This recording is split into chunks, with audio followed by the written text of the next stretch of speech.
The Kinahans are in my newsfeed. I'm Jack Kelly. I'm a retired special agent from the Drug Enforcement Administration, DEA. And I'm following everything. I was reading about the Kinahans and the war they had with the Hutch. The Kinahan Transnational Criminal Organization, also known as the KTCO, has been accused of a wide range of heinous crimes all around the world, including murder. The Kinahans were street dealers who became billionaires. When you see the DEA are on their case, you're up there with the most wanted globally. You're in the league of Pablo Escobar, Chapo Guzman. They've come a long way. The United States Department of State is pleased to announce a reward of up to $5 million for information leading to the financial disruption of the KTCO or the arrest and convictions of its leaders. If your aim were to ensure the survival of Ireland's most formidable criminal syndicate, nurturing it, watching it thrive, and eventually seeing it re-emerge as one of the globe's most infamous drug empires, well, here's precisely how you'd go about it. You'd vanish, wouldn't you? Slip off to a jurisdiction with no extradition treaty, much like the Kinahans did in the mid-2000s when they legged it to Dubai. You'd strike up arrangements with both Irish and British gangs, offering them use of your tried and tested smuggling routes in return for a tidy slice of their profits, naturally. You'd tap into international contacts, wouldn't you? Mexican cartels, Hezbollah, perhaps even Iran's intelligence network. It's all about reach. And legitimacy? Easy. You'd cozy up to celebrities and professional athletes, using their clout to polish your public image, while laundering billions through a maze of shell companies and plush property portfolios in the UAE. But the real masterstroke? You'd create a proper franchise model, not just a middleman, but the kingpin distributor, the McDonald's of cocaine trafficking, if you will. That is exactly what the Kinahan Cartel has done. Born from the streets of Dublin in the late 1980s, Kinahan's group has morphed into a transnational criminal organization comparable in scale to Italy's Camorra or Colombia's Clan del Golfo. The US State Department calls it a transnational criminal organization whose leaders direct narcotics trafficking, money laundering, and violent crime across 4 continents. Ireland's police, the Gardaí, say the cartel is now taking a stake in other gangs' drug deals. It supplies them with logistics, contacts, and even quality control in exchange for a cut of multi-million euro consignments. In other words, the Kinahans have gone corporate. This true crime documentary exposes how the cartel reinvented itself, regained control of Ireland's cocaine market, and expanded its reach through state-backed alliances. Drawing on primary sources, law enforcement reports, and contemporary news, it also asks a series of questions that the public, and sometimes even investigators, have overlooked. How did a gang of heroin dealers become a global narco-state with the ability to influence Middle Eastern policy?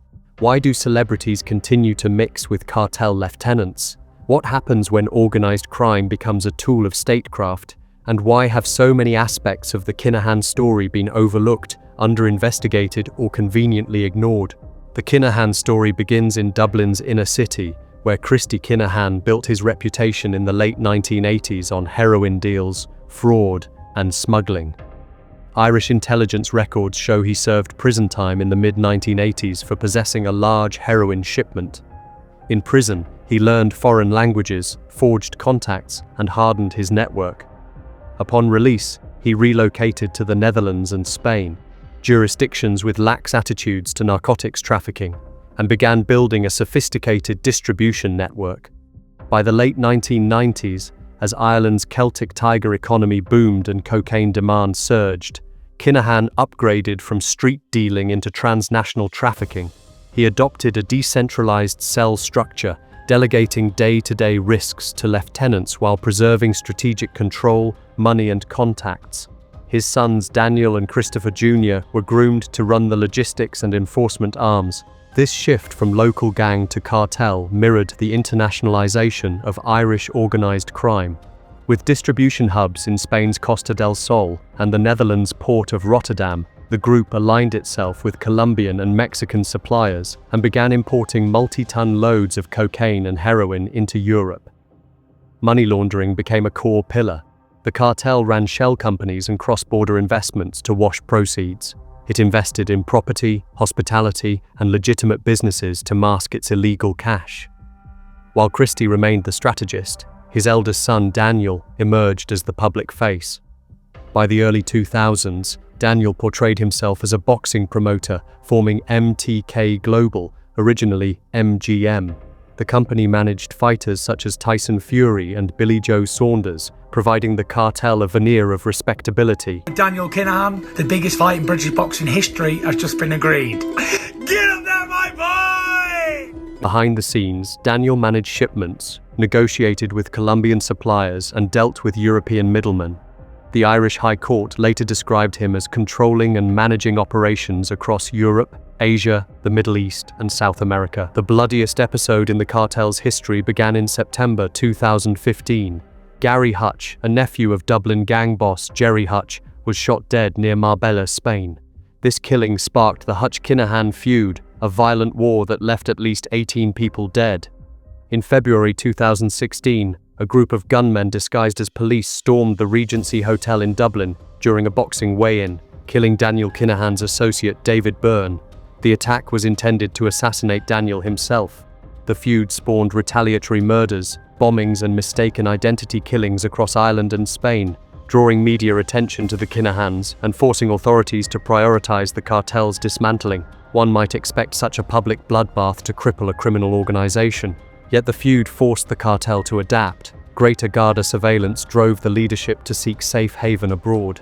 In the mid-2000s, as Irish and Spanish police intensified investigations, Christie, Daniel, and Christopher Jr.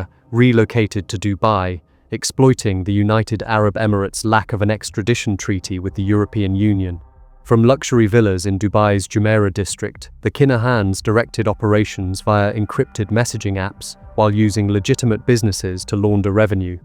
Their relocation also allowed them to cultivate new alliances with Middle Eastern and Latin American groups. The cartel's violence extended far beyond Ireland. According to a confidential Europol report revealed by the International Consortium of Investigative Journalists, the Kinahans were linked to specialized hit squads responsible for at least 20 murders across Belgium, Ireland, the Netherlands, and Spain. These killings included rivals, suspected informants, and innocent bystanders caught in the crossfire. Europol noted that the cartel created specialized crime cells designed specifically to kill rivals, yet the majority of these crimes never led to convictions, raising an uncomfortable question. Why have European authorities struggled to bring these killers to justice? Have failures in international cooperation allowed the cartel's assassins to operate with impunity?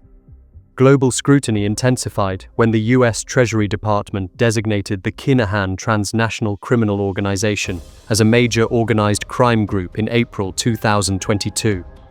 The Office of Foreign Assets Control, OFAC, sanctioned Christie, Daniel, and Christopher Kinahan Jr., freezing their US assets and prohibiting any US citizen from dealing with them. The State Department offered rewards of up to $5 million each for information leading to their arrest. These sanctions, rarely used against European crime families, signaled the cartel's international reach.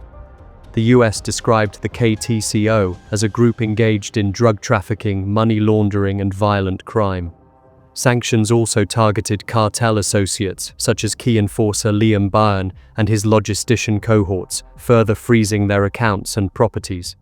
Yet sanctions did not immediately collapse the cartel. Daniel's boxing enterprise, MTK Global, continued to operate until April 2022, when media scrutiny forced it to cease operations. Tyson Fury faced criticism for his association with Daniel. He publicly distanced himself. Daniel Kinahan was sanctioned. What was your relationship with him, and what's your relationship going to be going forward? I've just had a million questions about all this rubbish before, but like I said to them, it's none of my business, and I don't get involved in other people's business, so it doesn't really concern me. Insisting he did not get involved in others' affairs. Promoter Bob Arum later conceded that Daniel had duped him into believing he had left crime behind. Meanwhile, MTK's closure exposed how the cartel used sport to infiltrate mainstream culture and launder reputations. After the feud and sanctions decimated its domestic distribution group, The cartel needed a new way to maintain profits without exposing its leadership. Garda intelligence revealed that by 2023, the Kinahans had adopted a franchisee system. Instead of running every shipment themselves, they now supply smaller Irish gangs with contacts, logistics, and know-how in exchange for a stake in drug consignments worth 5 to 10 million euros. Under the franchise model, local gangs piggyback on the Kinahans' shipping infrastructure. The cartel arranges the connections to South American suppliers and provides guidance on smuggling routes, but it does not take ownership of the drugs. This reduces risk for the leadership. If a shipment is intercepted, the local gang takes the fall, while the Kinahans still collect a percentage. According to security sources interviewed by the Irish Times, the cartel's franchise makes it more attractive for new players to enter the drug market, but it also creates vulnerabilities. The involvement of multiple parties increases the risk of detection and leaks, and Gardaí have already seized consignments arranged under this model. However, the system has allowed the cartel to reassert control over Ireland's cocaine market. Almost every gang that filled the vacuum after the Kinahans fled now reports to them. Traffickers from Dublin, Cork, and other counties have flown to Dubai to negotiate direct shipments, with groups like the Family from Clondalkin and an established crew from Camorra seeking permission to import cocaine through Kinahan routes. This centralization has also reduced gangland killings and turf wars, as supplies are steady and prices stable. Peace, in this case, is enforced not by the Gardaí, but by fear and loyalty to the cartel. Isn't it peculiar that a criminal organization could invent a distribution strategy reminiscent of legitimate franchising? The Kinahans have essentially built a narcotics supply chain that functions like a fast food chain. Franchisees pay for the brand name, logistics, and quality assurance, while the franchisor collects royalties. Why haven't lawmakers designed new laws to outlaw this specific form of criminal collaboration? And what happens when violent organizations begin to adopt business models perfected by legitimate corporations? Dubai was once a sanctuary for the cartel. Its luxury properties and lax regulation allowed the Kinahans to invest in villas and operate freely. Christy and Daniel purchased at least 4 properties in Dubai through shell companies, including a multi-million-dollar villa in the exclusive Palm Jumeirah. The ICIJ documented how Daniel's wife used these properties to build a portfolio even after US sanctions were imposed, highlighting the UAE's opaque real estate market. For years, Irish and British authorities complained that the absence of an extradition treaty with the EU turned Dubai into a gangster's paradise. Pressure finally brought change. In 2024, Ireland's Justice Minister Helen McEntee travelled to Abu Dhabi to sign treaties on extradition and mutual legal assistance. The new agreements allowed Irish courts to request the extradition of wanted criminals and to cooperate on seizing assets. Within months, the UAE extradited Sean McGovern, a senior cartel member accused of directing organised crime and murder, to Ireland, the first extradition of its kind. McGovern had been detained in Dubai under an Interpol red notice after being shot during the Regency attack.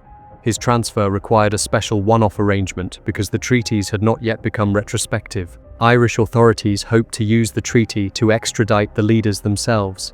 Yet no one knows whether Dubai will surrender Christy, Daniel, or Christopher. Garda Deputy Commissioner Shauna Coxon hailed the McGovern extradition as a significant development and noted that transnational crime gangs cause misery not only in Ireland but throughout the world.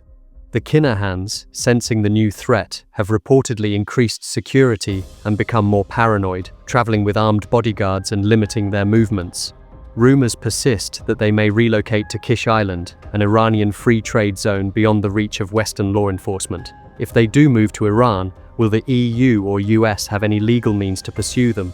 And does their potential alliance with Tehran mean they could become a geopolitical proxy as well as a narcotics trafficker? The cartel's suspected ties to Iran illustrate how organized crime can become a tool of foreign policy. In 2025, New Lines magazine reported that Iran has been weaponizing Europe's criminal underworld, using gangs like Sweden's Foxtrot and Ireland's Kinahan Cartel to further its geopolitical aims. According to the investigation, the Kinahans' relationship with Tehran dates back to at least 2016. Irish police discovered that the cartel had contracted a Dutch-Moroccan criminal to assassinate an Iranian dissident. US Drug Enforcement Administration (DEA) officials later learned that the Kinahans were laundering money on Kish Island, a free trade zone known for lax regulation. They also uncovered allegations that Christy Kinahan sought to purchase airplane parts for Iran, an indication that the cartel might have been facilitating sanctions evasion. Furthermore, reports emerged that the group conducted business with Hezbollah, funneling money through Syria and Lebanon. These findings raised troubling questions. Was the cartel's pivot toward Iran an act of opportunism or an element of Iranian strategy? US sanctions restricting Iran's access to aircraft parts and foreign currency created a lucrative market for smuggling. If the Kinahans were involved, did they receive protection in return? Could this help explain why they have not been arrested despite international warrants? The New Lines investigation warns that Iranian intelligence agencies rely on transnational crime syndicates to conduct assassinations, launder money, and procure equipment. If Europe's most notorious drug cartel is entangled in this network, the Kinahan story is no longer just about narcotics. It's about national security. The cartel's global reach extends beyond Iran. Investigative reporters have revealed that the Kinahans collaborate with Mexican cartels, Hezbollah, and other criminal organizations to transport cocaine into Europe.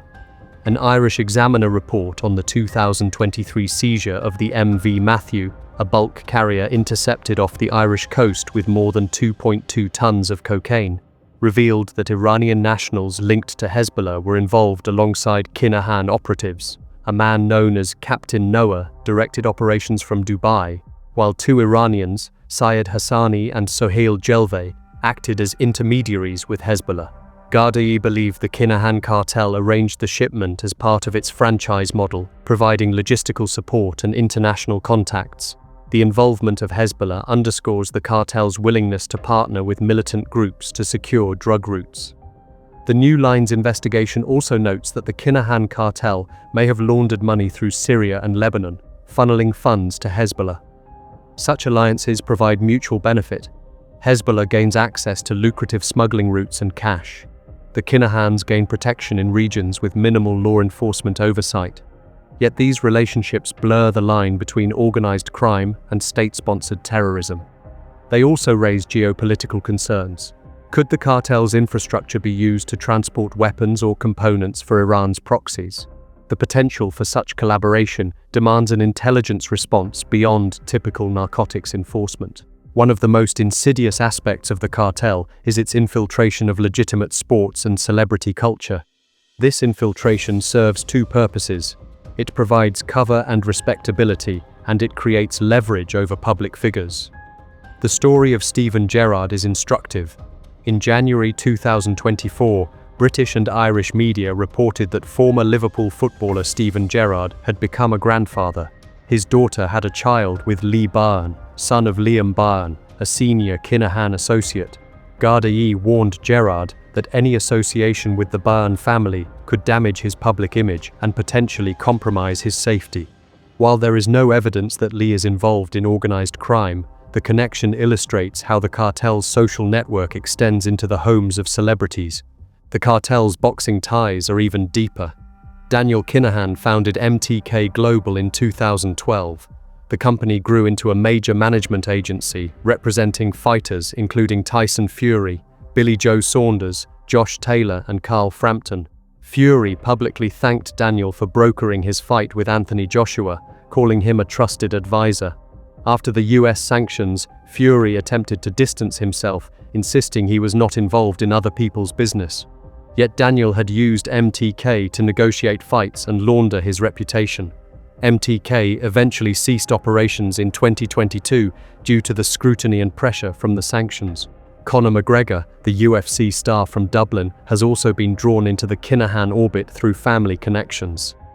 In 2023, his sister Aoife posted a photo with Graham Whelan, a convicted drug dealer and longtime Kinahan associate, celebrating his release at McGregor's pub.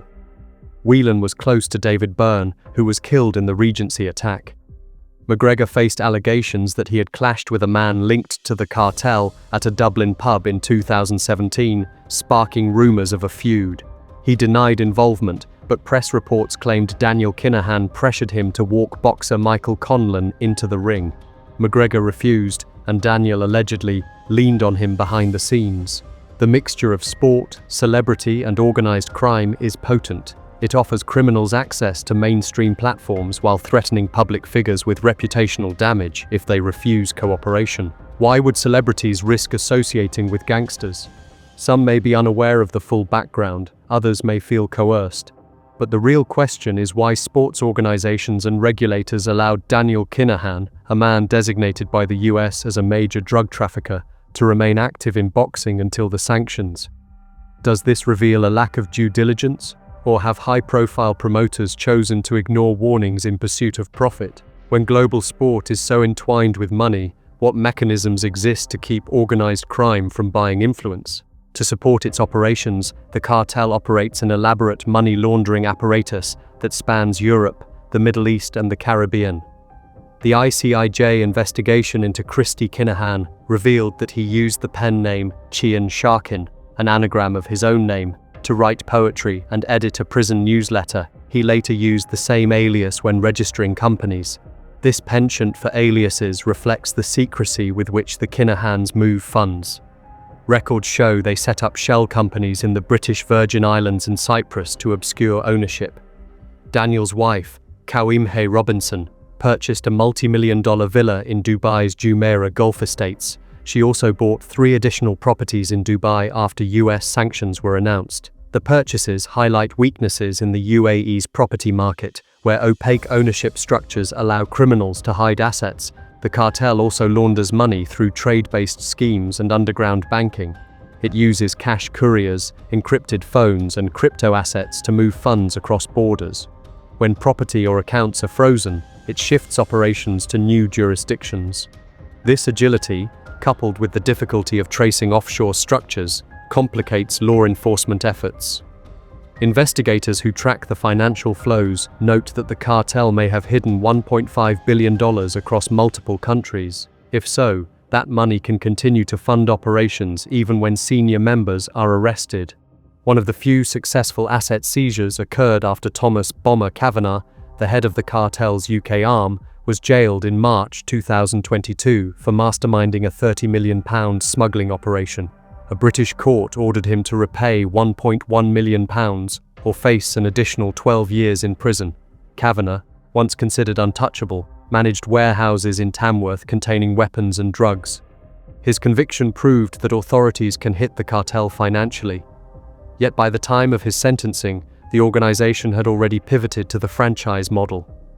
Even as Kavanagh sits behind bars, shipments continue. Profits, like laundered money, flow through new channels. Beyond the glamour and international intrigue lies a grim reality. The cartel's drugs cause misery. Cocaine smuggled through Kinahan routes fuels addiction across Ireland and Britain. Communities suffer violence, intimidation, and exploitation. The gang's money laundering distorts housing markets and evades taxes that fund public services. Its alliances with terrorist organizations pose risks far beyond drug crime, yet arrests and convictions remain rare.